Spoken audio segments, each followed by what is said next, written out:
دوستو، کیسے ہیں آپ؟ یہ بات ہے 957 BCE کی، تقریباً 3000 سال پہلے کی، جہاں پر آج کل بیت المقدس آباد ہے وہاں پر ہیکل سلیمانی ہوا کرتا تھا۔ اس عمارت کو، جسے ٹیمپل آف ماؤنٹ بھی کہا جاتا تھا، اس سے یہودیوں کے ہاں ایک خاص اہمیت حاصل تھی، کیونکہ اسے عظیم بادشاہ حضرت سلمان علیہ السلام نے تعمیر کروایا تھا، اور اسلام کے مطابق حضرت سلمان علیہ السلام نے اس ہیکل سلیمانی کو جنات سے تعمیر کروایا۔ لیکن ہوا کچھ اس طرح کہ بابل، یعنی آج کا عراق، جسے اس زمانے میں بابل کہا جاتا تھا، وہاں پر ایک طاقتور سلطنت قائم تھی، جس کا حکمران نیبوچد نظر، جسے بخت نصر بھی کہا جاتا تھا، وہ وہاں پر حکمدار تھا۔ اس نے 586 BCE میں بیت المقدس پر حملہ کر یہودیوں کو غلام بنا لیا اور ہیکل سلیمانی کو بالکل تباہ و برباد کر رکھ دیا۔ اس نے ہیکل سلیمانی کو یوں برباد کیا کہ کوئی ایک اینٹ کھڑکی تک سلامت نہ چھوڑی، اور یہودیوں کو اپنے ساتھ غلام بنا کر عراق کی طرف، یعنی اس وقت کے بابل کی طرف لے گیا، لاکھوں کی تعداد میں۔ یہودیوں نے تقریباً اپروکسیمیٹلی 70 سال وہاں پر غلامی میں گزارے۔ ان کو آزادی تب حاصل ہوئی جب ایکامینیڈ امپائر، جسے ہخامنشی سلطنت اردو میں کہا جاتا ہے، اس کے حکمران سائرس اعظم نے بابل پر حملہ کر ان کو آزادی دلوائی۔ تقریباً 70 سال بعد جب یہودی اپنے علاقوں میں واپس گئے تو اب ظاہر ہے وہاں پر ہیکل سلیمانی کا تو ملبہ بھی نہیں تھا، تو یہودیوں نے نئے سرے سے دوبارہ ہیکل سلیمانی کو تعمیر کیا، جسے سیکنڈ ٹیمپل آف ماؤنٹ بھی کہا جاتا ہے۔ لیکن اسی کے ساتھ بھی کچھ پہلے کی طرح کا اس سلوک ہوا۔ 70 BCE میں رومیوں نے حملہ کر سیکنڈ ٹیمپل آف ماؤنٹ کو بھی تاراج کر کے رکھ دیا۔ جہاں پر یہودیوں کا سیکنڈ ٹیمپل تھا، وہاں پر رومیوں نے فتح کرنے کے بعد اپنی بلڈنگز تعمیر کروائیں۔ یہ اس وقت کا رواج تھا کہ جو بھی نیا حاکم یا فاتح کسی علاقے کو فتح کرتا تھا تو پرانی عمارتیں گرا کر اپنی نئے عمارتیں تعمیر کرتا تھا۔ اب یہودیوں کے سیکنڈ ٹیمپل کے بھی برباد ہو جانے کے بعد یہودیوں میں یہ خواہش بہت زور پکڑ گئی کہ اپنا تھرڈ ٹیمپل، یعنی تیسرا ہیکل سلیمانی بھی دوبارہ تعمیر کیا جائے، جس کے لیے آرتھوڈاکس جوش نے کافی محنت شروع کر دی، لیکن بار بار غلام بن جانے کی وجہ سے وہ اس کو عملی جامہ پہنانے میں ناکام رہے۔ ان وجوہات کی وجہ سے بیت المقدس یہودیوں کے لیے اہمیت کا حامل ہے۔ عیسائیوں کے لیے یہ بیت المقدس یا جیروسلم بھی بیت المقدس کا دوسرا نام ہے۔ مغرب میں بیت المقدس کو جیروسلم کے نام سے جانا جاتا ہے۔ جیروسلم کی اہمیت عیسائیوں کے لیے اس لیے ہے کہ یہاں پر ہی بیت اللحم، یعنی چرچ آف نیٹیوٹی، جہاں پر حضرت مریم کے ہاں جناب عیسیٰ کی ولادت ہوئی تھی گوسپل کے مطابق، اور یہاں پر ایک کلیسا مقدس موجود ہے جہاں پر عیسائیوں کے مطابق حضرت عیسیٰ علیہ السلام کو مصلوب کیا گیا تھا۔ ان وجوہات کے باعث یہ بیت المقدس یعنی جیروسلم عیسائیوں اور یہودیوں کے ہاں مقدس ہے۔ اب مسلمانوں کے لیے جگہ کی اہمیت اس لیے ہے کہ جب رسول اللہ صلی اللہ علیہ وسلم معراج کے سفر پر گئے تو سفر شروع کرنے سے پہلے رسول اللہ نے بیت المقدس میں انبیاء کی نماز کی قیادت فرمائی تھی۔ اس کے ذریعے مسلمانوں کے لیے مکہ اور مدینہ کے بعد یہ تھرڈ ہولیسٹ پلیس ہے، یعنی تیسری مقدس جگہ ہے۔ اس لیے اس وجہ کے باعث مسلمانوں کے لیے اور عیسائیوں کے لیے اور یہودیوں کے لیے یہ ایک اہم اور مقدس جگہ ہے۔ جب اسلام نے سرزمین حجاز سے باہر پھیلنا شروع کیا اور حضرت عمر کے دور میں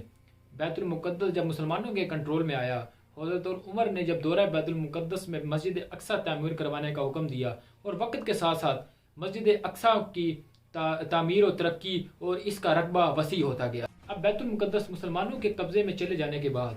عیسائیوں کو بڑی شدت سے تڑپ تھی کہ مسلمانوں سے اپنا علاقہ دوبارہ واپس حاصل کیا جائے، لیکن پہلے تو مضبوط خلافت راشدہ کے قائم ہوتے ہوئے اور اس کے بعد خلافت بنو امیہ اور خلافت بنو عباس جب تک مضبوط تھی تو یہ تقریباً ناممکن سا لگتا تھا۔ لیکن پھر 1050 عیسوی میں یعنی 1050 میں مسلمانوں کی وحدانیت تقریباً ختم ہو چکی تھی، مضبوط ریاستیں تقریباً ختم ہو چکی تھی، علیحدہ اور آزاد اور خود مختار ریاستیں قائم ہو چکی تھی۔ مصر میں فاطمی خلافت کا قبضہ تھا اور عباسی خلافت صرف بغداد تک محدود ہو چکی تھی، اور سلجوقی ایک کافی بڑے علاقے پر اپنی حکومت جما چکے تھے جو کہ تھوڑا بہت اطاعت میں عباسیوں کے انڈر تھے۔ مسلمانوں نے بیت المقدس کو فتح کرنے کے بعد عیسائیوں اور یہودیوں کو اپنے مذہبی مقامات کی زیارت کرنے پر کوئی پابندی نہیں لگا رکھی تھی، اور اسی عرصے میں 1050 عیسوی میں پیٹر دی ہرمن نام کا ایک آدمی بیت المقدس کے دورے پر آتا ہے اور اپنی زیارت کرتا ہے، لیکن اس کو بشپ آف جیروسلم، مسلمانوں کے مظالم جو اس نے مبالغہ آرائی بھی اس میں تھی، وہ پیٹر دی ہرمن کو سنوائے۔ بشپ آف جیروسلم نے پیٹر دی ہرمن کو اس بات پر بھی قائل کر لیا کہ وہ واپس یورپ جا کر یورپی تاجداروں کو اس بات پر قائل کرے کہ وہ عیسائیوں کو جروسلم پر حملہ کر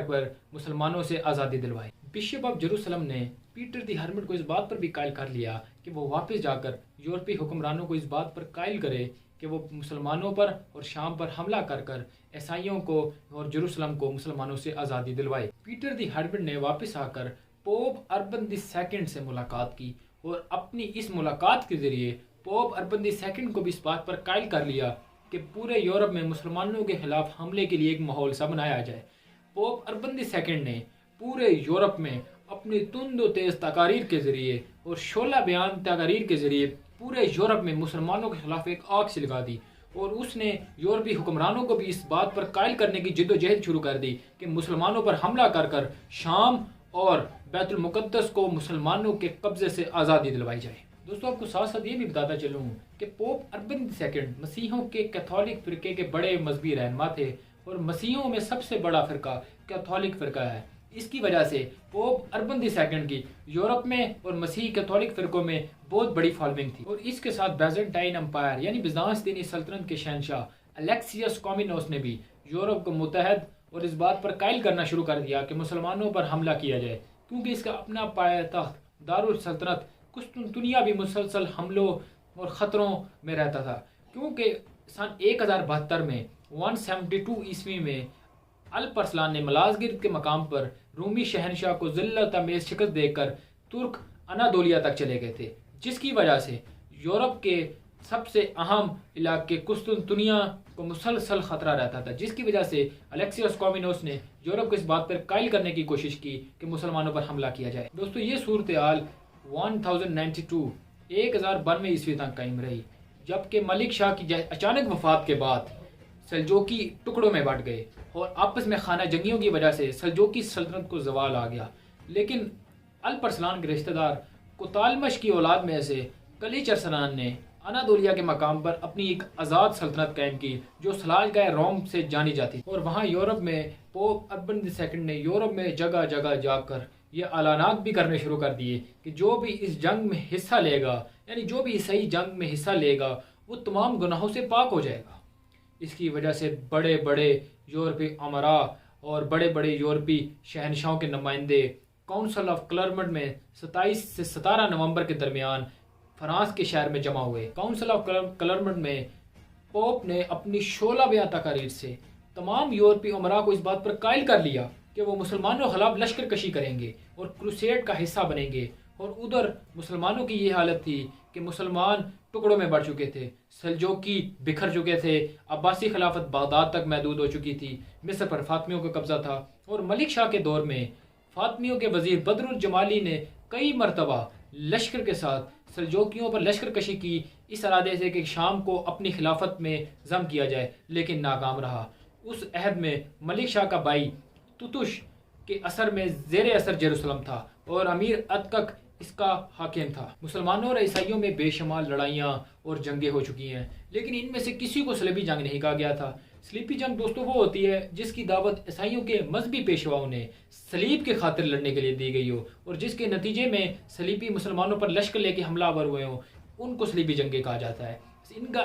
آغاز 1096 میں ہوا اور اختتام 1291 میں ہوا۔ صلیبی دیہات اور رستے میں آنے والے دیہات اور عیسائی علاقوں پر لوٹ مار شروع کر۔ پوپ اربن دی سیکنڈ کی دعوت پر صلیبی جنگ کے لیے فرینکش علاقوں سے جب لشکر روانہ ہوئے تو اس لشکر کے روانہ ہوتے کے ساتھ ساتھ ہی مسائل کھڑا ہونے شروع کیے، کیونکہ ان میں کوئی ڈسپلن اور ٹرینڈ فوجی تو تھے نہیں، ان میں کچھ جرائم پیشہ افراد کی بھی کافی تعداد تھی۔ انہوں نے رستے میں آنے والے تمام صلیبی دیہات اور شہروں پر لوٹ مار شروع کر دی، اور قسطنطنیہ میں بھی اسی طرح کے مسائل کا سامنا کرنا پڑا۔ لیکن بہرحال یہ لشکر قسطنطنیہ پہنچ کر مسلمانوں پر حملہ کرنے کے لیے تیار ہونے لگے۔ پیٹر دی ہرمٹ کے غیر تربیت یافتہ جنگجوؤں نے آگے نکل کر قسطنطنیہ سے انادولیا پر حملہ کر دیا، جہاں پر سلجوکیوں کے رشتہ دار کلیچ ارسلان کی حکومت تھی۔ پہلا مقابلہ مسلمانوں اور عیسائیوں میں انادولیا کے مقام نیکیا پر ہوا۔ نیکیا اس وقت سلجوکیوں کا دارالحکومت تھا، اور سلطان کلیچ ارسلان بھی نیکیا کے مقام پر موجود تھا۔ سلطان صلیبیوں کے لشکر کو دیکھنے کے بعد یہ سمجھ چکا تھا کہ ان کے لیے زیادہ فوج کی ضرورت ہوگی، اسی لیے سلطان اپنے علاقے واپس انادولیہ کی طرف روانہ ہو گیا فوج جمع کرنے کی نیت سے۔ اسی دوران صلیبیوں نے سیریگوڈز اور نیکیا کے علاقوں پر قبضہ کر مسلمانوں کے خون کی ندیاں بہا دی، لیکن سلطان 3 دنوں کے بعد اپنے فوج جمع کر جس میں تربیت یافتہ اور منظم گھڑ سوار بھی شامل تھے واپس پلٹا اور صلیبیوں کے تمام لشکر جسے پیپلز کروسیڈ کہا جاتا تھا ان کو تہہ تیگ کر دیا اور اپنا انتقام لیا، اور اس طرح پہلے مارکے میں مسلمانوں کو فتح حاصل ہوئی اور نیکیا مسلمانوں نے دوبارہ ریگین کر لیا۔ سلطان کلیچ ارسلان سے صلیبی کے جو کچھ بچے کچے فوجی تھے انہوں نے قسطنطنیہ جا کر اپنی جان بچائی۔ اسی دوران اسی عرصے میں باقی یورپ سے لشکر بھی قسطنطنیہ میں پہنچ چکے تھے۔ انہوں نے دوبارہ منظم اور سوفسٹیکیٹڈ انداز میں زیادہ ڈسپلنڈ ہو کر 1097 میں سلجوقی ترکوں پر دوبارہ حملہ کر دیا۔ اس دفعہ حملہ زیادہ منظم اور شدید تھا اور قلعے کا یعنی نیکیا شہر کا محاصرہ کر لیا گیا۔ اس محاصرے کو نیکیا کے محافظ نہ روک سکے اور نہ اس کا دفاع کر سکے، اسی وجہ سے نیکیا کے محافظوں نے الیکسیوس کومینوس یعنی کہ رومی شہنشاہ کے حوالے شہر کر دیا۔ نیکیا فتح کرنے کے بعد صلیبی لشکر نے اپنے رخ انطاکیہ کی طرف کر لیا۔ سلطان کلیچ ارسلان ایک دفعہ پھر اپنے علاقوں کی طرف واپس لوٹ گیا فوج جمع کرنے کی غرض سے۔ سلطان کلیچ ارسلان نے ڈوریلیم کے مقام پر تقریباً 6000 سے 8000 کے قریب جس میں ماہر گھڑ سوار اور تیر انداز شامل تھے آ کر قیام کیا اور صلیبی لشکر کا انتظار کرنا شروع کیا۔ بوہیمونڈ جو کہ ایک صلیبی کمانڈر تھا، اس کے پاس تقریباً 18 سے 20,000 کے قریب فوجی تھے جو کہ صلیبی لشکر کے آگے آگے چل رہے تھے، جن میں 15,000 کے قریب پیدل اور 4 سے 5,000 کے قریب گھڑ سوار دستے تھے۔ ڈوریلیم کے مقام پر سلطان کلیچ ارسلان کی فوجوں نے ان کو آ لیا۔ یہ دوستو ایک سرپرائز اٹیک تھا جس سے بوہیمونڈ کے فوجی سنبھل نہ سکے اور سلجوقی ترکوں نے گھڑ سواروں اور تیر اندازوں کے ذریعے تیروں کی بارش جاری رکھی اور پورے صلیبی لشکر کو اپنے حصار میں لے لیا۔ حصار میں آئے صلیبی فوجوں کے گرد ترک گھڑ سواروں نے زیرو کی شیپ بناتے ہوئے بھاگتے گھوڑوں پر گردن موڑ کر تیروں کی بارش جاری رکھی۔ اسی دوران کچھ ہی منٹوں میں ہزاروں کے حساب سے صلیبی فوجیوں کی لاشوں کے ڈھیر لگ گئے۔ انہی حصار میں فوجیوں میں ایک شہزادہ رابرٹ آف پیرس بھی تھا۔ اسی رابرٹ آف پیرس نے ایک دفعہ رومی شہنشاہ کا مذاق اڑانے کے لیے الیکسیوس کومینوس کے تخت پر بیٹھ گیا۔ اس کو قتل کرنے کے بجائے الیکسیوس دی کومینوس نے اس کو اطاعت کی پیشکش کی اور یہ بھی سمجھانے کی کوشش کی کہ ہمیں اپنے مشترکہ دشمن یعنی سلجوکیوں پر بے پرواہ ہو کر حملہ کرنے سے گریز کرنا چاہیے، لیکن اس کی اس نصیحت کو بھی یہ شخص بلا کر حصار میں آنے کے بعد سلجوکی ترکوں پر بغیر کسی پلان کے حملہ ور ہو گیا، جس کی وجہ سے سلجوکی گھڑ سوار کے تیروں نے اس کی ذرہ بختر کو تیروں کے ذریعے چیر کے رکھ دیا اور ایک سلجوکی نے آگے بڑھ کر اس کا کام تمام کر دیا۔ بوہیمونڈ چیخ کر اپنے سپاہیوں کو یہ احکامات دے رہا تھا کہ ڈیفنسو لائن سے کسی صورت بھی آگے نہ بڑھا جائے، کیونکہ وہ جانتا تھا کہ جب یہ ڈیفنسو لائن ٹوٹ گئی تو سلجوکی ہمیں سب کو ایک ایک کر کے ختم کر دیں گے۔ ادھر کلیچ ارسلان بھی یہ سمجھ چکا تھا کہ تیروں کے ذریعے اگر ہم نے بارش جاری رکھی تو ان کو ختم کرنے میں کافی وقت لگ سکتا ہے، اس لیے سلطان کلیچ ارسلان نے عام حملے کا حکم دے دیا۔ اب دونوں فوجیں گتھم گتھا ہو چکی تھی، لاشوں کے ڈھیر لگ رہے تھے۔ سلجوکی جو جیت کے کناروں پر تھے ان کی یقینی شکست ہار میں بدل گئی، جیتنے والے ہارنے والوں میں بدل گئے اور بوہیمونڈ کے فوجی جو بالکل ہار کے دہانے پہ تھے جیت میں بدل گئی ان کی ہار۔ یہ سب کیسے ہوا دوستو، یہ آپ کو انشاءاللہ اگلی ویڈیو میں بتائیں گے، کیونکہ یہ ویڈیو کافی طویل ہو چکی ہے اور جس کے لیے آپ اگلی ویڈیو کا انتظار کریں، اور جب تک آپ ہمارے چینل کو سبسکرائب بھی کر لیں، اور اگر آپ لوگ چین اور پاکستان کو ایک دوسرے کی ضرورت کیوں ہے اس میں انٹرسٹڈ ہے تو یہاں پر کلک کریں۔